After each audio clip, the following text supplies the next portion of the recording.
নমস্কার বন্ধুরা, আমি সায়নী। হেয়ার স্ট্রেটনিং করিয়ে ভুল করেছেন? হেয়ার স্ট্রেটনিং কয়েক বছর ধরে খুব চলছে মার্কেটে। অনেকের অনেক প্রশ্ন থাকে এই বিষয়ে, অনেকের মনে ইচ্ছা থাকলেও সাহস হয় না। আমি এই ভিডিওতে কয়েকটি পার্সোনাল এক্সপিরিয়েন্স শেয়ার করতে চলেছি। ভিডিওটি শেষ পর্যন্ত দেখতে হবে কিন্তু। আমি ভিডিওর শুরুতে কয়েকটি প্রশ্ন রেখেছি, তার মধ্যে কয়েকটি প্রশ্ন নিয়ে আলোচনা করব, বাকিগুলো পরবর্তীতে আলোচনা করব।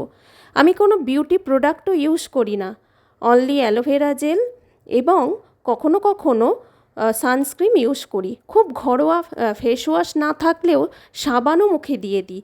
কোনো ঘরোয়া কিছু মাখার সময় হয় না বা ন্যাকটাও নেই। পড়াশোনা ছাড়া ছোটোবেলা থেকে কোনো কিছুতে মন দেওয়া তো দূরের কথা, শখও হয়নি। কিন্তু স্ট্রেট হেয়ারের শখ বরাবরই ছিল আমার। এই স্ট্রেট হেয়ারের যে শখ, সেটা সেমি কার্লি হেয়ার ছিল বলেই হয়তো, তাই 15 বছর শিক্ষকতা করার পর এই শখ পূরণ করলাম। আমি 25 টাকায় আইব্রো করা পাবলিক, এর থেকে বেশি কোনো দিন খরচ করিনি। এমনকি নিজের আইব্রো নিজেও করে নিই, প্রতি মাসেও যাই না। আজ 2 বছর হতে চলল আমি এই হেয়ার স্ট্রেটনিং করেছি, তাই এই নিয়েই আমার ভিডিও। কয়েকটি প্রশ্ন যেগুলো মাথায় আসে, যার ফলে আমরা পিছিয়ে যাই। প্রচুর ব্যয় সাপেক্ষ কি? প্রচুর মেনটেন করতে হয়? চুল নষ্ট হয়ে যায়? প্রতি 3 মাস ছাড়া করতেই হয়? একবার করানোর পর কি ছাড়া যায় না? কদিন স্টে করে? স্ট্রেটনিং করার পরের 3 দিন সম্পর্কে কৌতূহল। কি কোম্পানির করাবো? কি শ্যাম্পু ইউজ করব? মাসে কটা স্পা করব?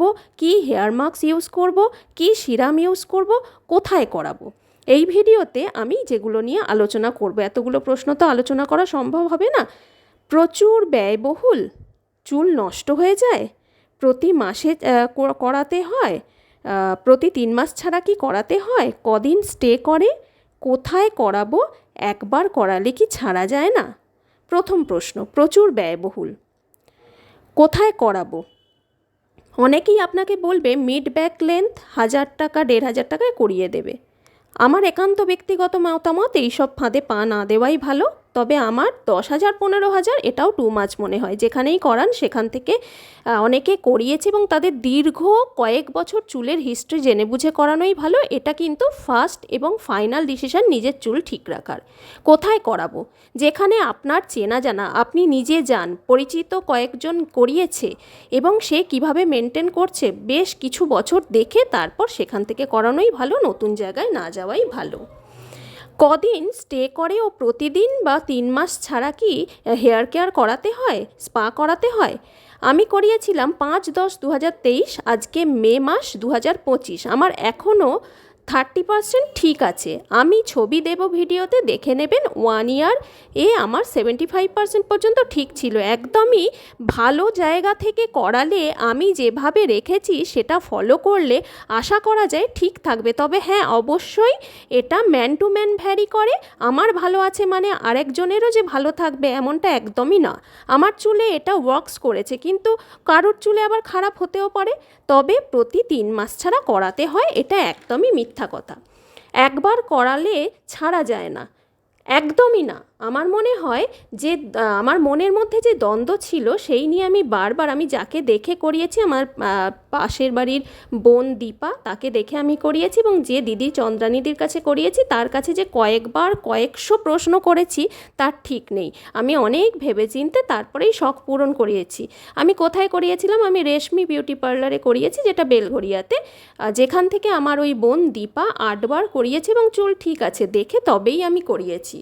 চুল কি নষ্ট হয়ে যায়? আমার চুল নষ্ট একদমই হয়নি, বরং হেয়ার কোয়ালিটি ভালো হয়েছে, লুকস ইমপ্রুভ করেছে, পার্সোনালিটি গ্রো করেছে, ম্যানেজেবল হেয়ার হয়েছে। আমি মনে করি যে প্রত্যেকের জীবনে যেটা সৎ পথে থেকে করা যায় সেটা সেই শখ আয়ত্তের মধ্যে পূরণ করা সম্ভব। এবং আমি কিভাবে মেনটেন করেছি আর বাকি যে প্রশ্নগুলোর কথা আমি বললাম সেগুলো আমি পরবর্তী ভিডিওতে আলোচনা করব। এবার আমি ছবিগুলো দেখাই। এই হলো দীপা, আমার বোন, যার দেখে আমি করিয়েছি। আর এটা আমার মোটামুটি 6 মাস যখন চুলটা ছিল তখন, এটা করানোর 8 মাস পরে, এটা করানোর 1 বছর পরে, এটা করানোর পুরো 1 বছর 2 মাস পরে, এটা করানোর পুরোপুরি 1 বছর 1.5 বছর পরে, আর এটা করানোর 1 বছর 8 মাস পরে। দেখুন পরপর ভিডিও শুরুর থেকে শেষ অবধি। Thanks for watching. খুব ভালো থাকবেন, আর আমার চ্যানেলটি সাবস্ক্রাইব করা না হয়ে থাকলেও সাবস্ক্রাইব করে নিন। ধন্যবাদ। Thank you very much.